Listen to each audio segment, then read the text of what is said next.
আমি হীন দুনিয়া। দুনিয়া থাকবে কিন্তু আমি নাই। আজকে কার জন্য আটকে আছে দুনিয়ার কাজ বলেন তো? আপনার দাদার জন্য, আপনার নানার জন্য। তো আপনাকে লাগে কেন? আপনাকে লাগে? লাগে না তো আমাকে। আমি হীন দুনিয়া, একদিন কিছুই ছিলাম না।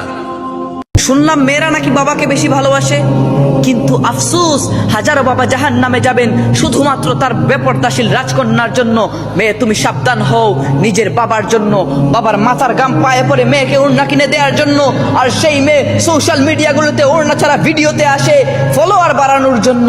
ছি, মেয়ে তোমার লজ্জা হওয়া উচিত। ছি। اللهم إنك عفو تحب العفو فاعف عنا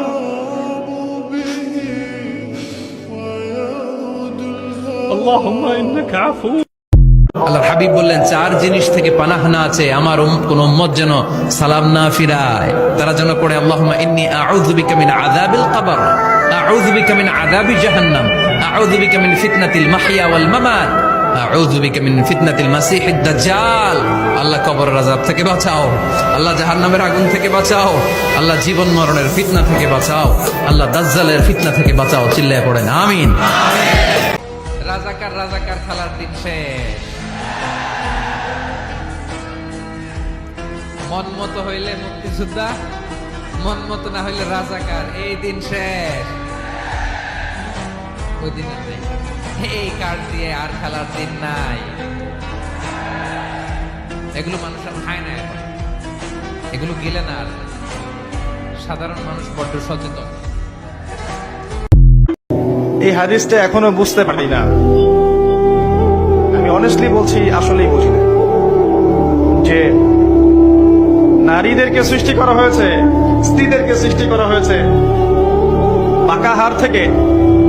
তাদেরকে জোর করে সোজা করতে যেও না, তাহলে ভেঙে যাবে। আর ওই অবস্থায় ছেড়ে দিলে তারা বাঁকাই থেকে যাবে। উত্তম নসিহতের মধ্য দিয়ে তাদের সাথে চলতে হবে। আল্লাহি, এর চেয়ে কঠিন কোন হাদিস আমার জীবনে আমি পড়িনি এবং জানিও নি, বুঝিও। মানে রাসূলুল্লাহ সাল্লাল্লাহু আলাইহি ওয়াসাল্লাম যে বলে গেছেন, নারীদের চেয়ে বড় কোনো ফিতনা আমি রেখে গেলাম না আমার উম্মতের পুরুষদের জন্য। এর চেয়ে বড় হাদিস এবং ফিতনাময় হাদিস আমি আখিরুজ জামানে দেখি না। আপনি একটু গভীরভাবে দেখলে দেখবেন প্রতিটা সেক্টরে ফিতনার মূল কেন্দ্রবিন্দুতে পরিণত হয়েছে এক শ্রেণীর। এটা মিজানুর রহমান আজহারীর কথা, যাকে দেশে থাকতে দেওয়া হয়নি। তিনি দেশ ছেড়ে যাননি, যাওয়ার জন্য বাধ্য করা হয়েছে। ইনশাআল্লাহ আবার ফিরে আসবে। Look and observe, wait and see. একটু অপেক্ষা করুন।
বিশ্বাস করেন, ওয়াল্লাহি আল্লাহর কসম করে বলছি, বিশ্বাস করেন, আপনার ইন্তেকালের পরে 40 দিন সময় লাগবে না এদের আপনাকে ভুলে যেতে।